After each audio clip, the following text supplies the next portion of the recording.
নানামাত্রিক চরিত্রে অভিনয় করতে দেখা যায় চঞ্চল চৌধুরীকে। রোমান্টিক, কমেডি, থ্রিলার সবকিছুতেই তিনি সেরাদের সেরার কাতারে। এবার জনপ্রিয় এই অভিনেতাকে দেখা যাবে ভিলেন চরিত্রে, সেটা আগামী ঈদের 6 পর্বের একটি নাটক। এই নাটকের নাম নসু ভিলেন।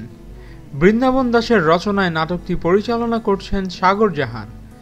বর্তমানে মোবাইলে নাটকটির শুটিং চলছে, শেষ হবে আগামী 31শে মে। নাটকটি নিয়ে চঞ্চল চৌধুরী বলেন, এই নাটকটি আমি নসু ভিলেন চরিত্রে অভিনয় করছি। একসময় এই নসু যাত্রা করত ভিলেনের চরিত্রে, সেই চরিত্র থেকে বের হতে পারে না নসু।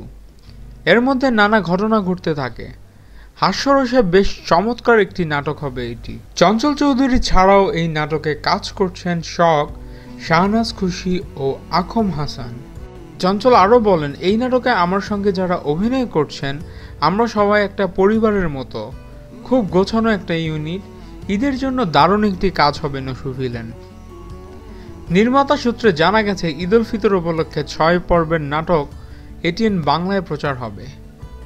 আমাদের ভিডিও ভালো লেগে থাকলে অবশ্যই চ্যানেল সাবস্ক্রাইব করতে ভুলবেন না। ধন্যবাদ।